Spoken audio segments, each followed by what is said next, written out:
بسم اللہ الرحمن الرحیم. السلام علیکم ویورز، میں خوش آمدید کہتا ہوں آپ کو انسائٹ پر جاوید ملک کے ساتھ اپنے دبئی اسٹوڈیو سے. اور جیسے کہ آپ جانتے ہیں کہ ہم نظر ڈالتے ہیں ملک کی سیاسی صورتحال پر، اور اس وقت اگر ہم دیکھیں تو جو سیاست ریوالو کر رہی ہے وہ اس پرومسڈ امینڈمنٹس پر ہے جو کہ توقع یہ کی جا رہی ہے کہ آئینی اصلاحاتی کمیٹی جو کہ بیٹھی ہوئی ہے اس وقت کافی طویل عرصے سے اس اہم ایشو پر گفتگو کرنے کے لیے جو کہ آئین کے اندر ترامیم پیش کی جا رہی ہیں. یہ چیز یقیناً ہم کہتے چلیں کہ اس آئینی کمیٹی کے زیر غور بہت سے ایشوز ہیں، محض 17ویں ترمیم نہیں ہے. صوبائی خود مختاری پر بھی بات کی جا رہی ہے کہ وہ کس طرح سے انشور کی جائے، اور اس کے ساتھ ساتھ جو 3 دفعہ وزیر اعظم پر جو ہے وہ پابندی ہے وہ بھی ختم کرنے کے حوالے سے. اور اس کے ساتھ ساتھ ہم یہ بھی دیکھ رہے ہیں کہ 36 سے 37 ایسی پوائنٹس ہیں جن پر غور کیا جا رہا ہے کہ جب پیکج آئے تو اس پیکج میں وہ تمام قدغنیں جو کہ پارلیمانی جمہوری نظام کو رائج کرنے میں رکاوٹیں اگر ہم کہیں ان کو، تو وہ اس وقت موجود ہے، ان کو دور کر دیا جائے. لیکن ان تمام چیزوں کے باوجود جو فوکس ہے وہ اس وقت کیونکہ سیاست کا اس پاور پر ہے، وہ پاورز، وہ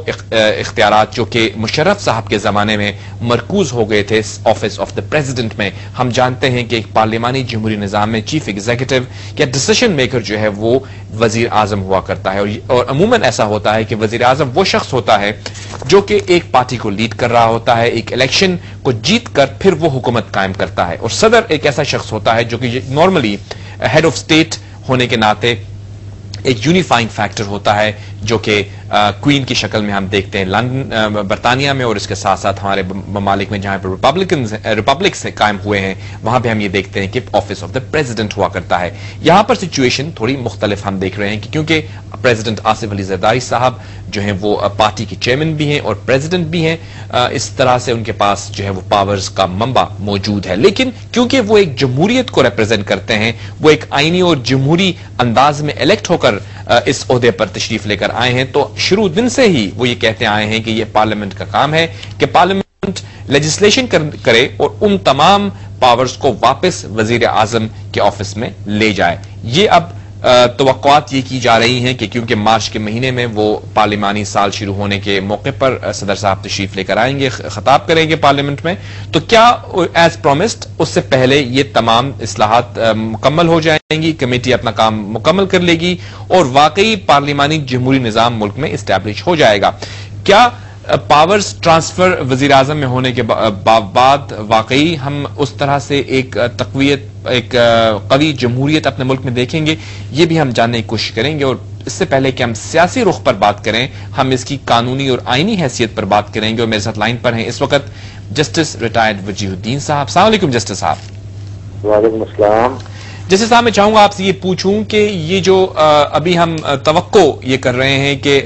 23 مارچ کی تاریخ بھی ہے، لیکن مارچ کے مہینے میں اگر یہ کام مکمل کر لیتی ہے کمیٹی اور ہم یہ دیکھتے ہیں کہ وہ تمام اختیارات جو کہ مشرف صاحب نے اپنے پاس مرکوز کر لیے تھے واپس وزیر اعظم کے پاس چلے جاتے ہیں، تو کیا پہلی بات آپ پر امید ہے کہ ایسا ہو پائے گا؟ اور اگر ہو جاتا ہے تو کیا واقعی پھر آئینی جمہوری نظام حکومت ہمارے ملک میں قائم ہو جائے گا؟ جی میں سمجھتا ہوں کہ اس میں کوئی پرابلم جتنی نہیں ہے. اس کی وجہ یہ ہے کہ اس وقت جو ہمارے ہاں انکمبنٹ پریزیڈنٹ ہیں وہ پاکستان پیپلز پارٹی کے کو چیئرمین بھی ہیں، اور اس حیثیت سے ان کی پوزیشن بہت پاورفل ہے. جی ہاں. تو اگر تو پاورز ٹرانسفر بھی ہو جاتی ہیں جو کہ 17ویں امینڈمنٹ یا 8ویں امینڈمنٹ کے ذریعے سے صدر میں مرکوز ہو گئی تھیں، تو بے شک وہ کانسٹیٹیوشنل چینج تو ایک بہت بڑی ہوگی، لیکن افیکٹولی زرداری صاحب کا جو حکومت پر کنٹرول ہے وہ کم نہیں ہوگا. یہ ضرور ہے کہ پرائم منسٹر کے ہاتھ میں وہ تمام پاور جو کہ پارلیمنٹری سسٹم میں ہوتی ہیں وہ آ جائیں گی اور ایکسرسائز بھی وہیں سے ہوا کریں گی. لیکن زرداری صاحب کا جو کیونکہ رول قائم ہوگا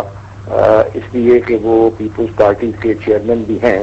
تو وہ اس طرح کی چینج سے کچھ زیادہ ذاتی طور کے اوپر متاثر نہیں ہوں گے. تو لہذا وہ اس طرح کی کانسٹیٹیوشنل امینڈمنٹ کو فیسیلیٹیٹ کرنے میں نہیں سمجھتا کہ پسو پیش کریں گے یا ریلکٹنس دکھائیں گے. جی وہ تو شروع دن سے یہ کہہ رہے ہیں کہ یہ پارلیمنٹ کا کام ہے کہ وہ لیجسلیشن لے کر آئے اور وہ پاورز انہوں نے کہا تھا کہ اپنے ان کی فیمس اسپیچ جو پارلیمنٹ میں تھی کہ میں پہلا صدر ہوں جو یہ کہہ رہا ہوں کہ میں سے پاور لے لی جائیں.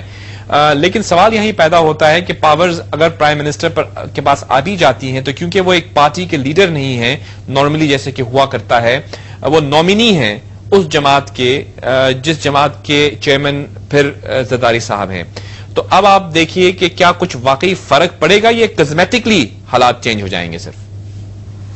جی فرق تو آبویسلی پڑے گا. اس کی وجہ یہ ہے کہ بہت سارے کام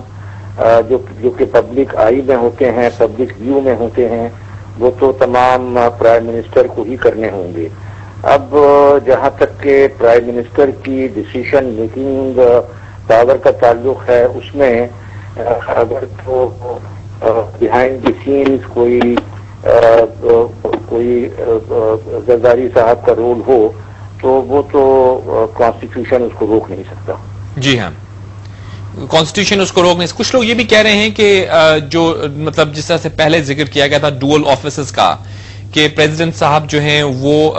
پارٹی پریزیڈنٹ بھی, پارٹی چیئرمین اور پریزیڈنٹ دونوں نہیں ہو سکتے. آپ کا کیا موقف ہے اس حوالے سے؟ آئین تو اس حوالے سے خاموش ہے, آئین تو ایسا کچھ نہیں کہتا کہ ایسا نہیں ہو سکتا. جی دیکھیں, بہت ساری باتیں کانسٹیٹیوشن میں امپلائڈ ہوتی ہیں, بین السطور ان کو پڑھا جا سکتا ہے. اب اگر کانسٹیٹیوشن یہ کہتا ہے کہ پریزیڈنٹ ملک کی اکائی کو, ملک کی یونٹی کو ریپرزینٹ کرے گا,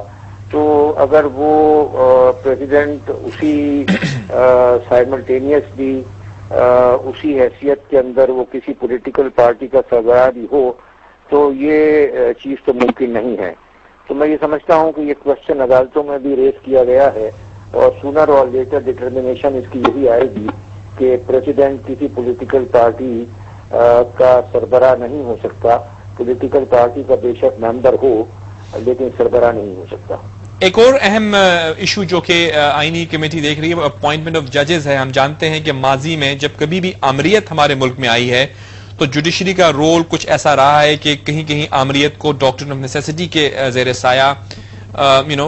ایک لیجیٹیمیسی دی گئی ہے. اور پھر اس کے بعد پھر ہمیشہ ہی ہم یہ بھی دیکھتے آئے ہیں کہ جمہوری حکومتیں بھی جب ہوئی ہیں تو اپوائنٹمنٹ آف ججز کے حوالے سے یا ایک انڈیپینڈنٹ جوڈیشری جب ہوتی ہے تو اس سے حکومتیں کسی حد تک ریلیشن شپس جو ہیں وہ ٹینشن سے بھرپور نظر آئی ہیں.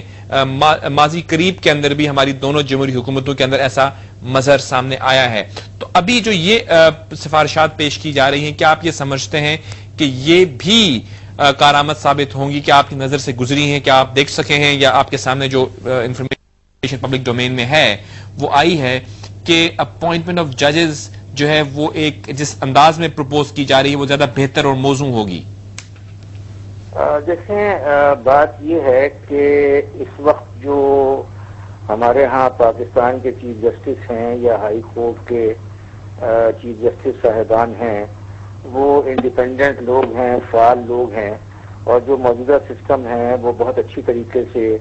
ان کی ماتحتی میں چل رہا ہے. جی ہاں, لیکن ہم نے یہ بھی دیکھا ہے کہ ان عہدوں کے اوپر پرویز مشرف کے زمانے میں غلط لوگ بھی آئے اور انہوں نے جو کچھ بھی کیا وہ بھی ہماری یادداشت سے ابھی رفع نہیں ہوا ہے, موجود ہے. جی ہاں. تو اب یہ جو ایکسرسائز کانسٹیٹیوشنل ریفارمز کمیٹی نے کی ہے وہ ایک بہت ہی محنت سے انہوں نے کام کیا ہے, بہت متواتر انداز سے 50 سے زیادہ انہوں نے سٹنگز کی ہیں, اور وہ جس نتیجے کے اوپر پہنچے ہیں کہ انسٹیٹیوشنل طور کے اوپر ان معاملات کو دیکھا جانا چاہیے, اور جو سجیشنز انہوں نے کی ہیں میں سمجھتا ہوں کہ ان کی تھوڑی سی فائن ٹیوننگ کی ضرورت ہے, اس میں جوڈیشری کا رول ذرا زیادہ ہونے کی ضرورت ہے.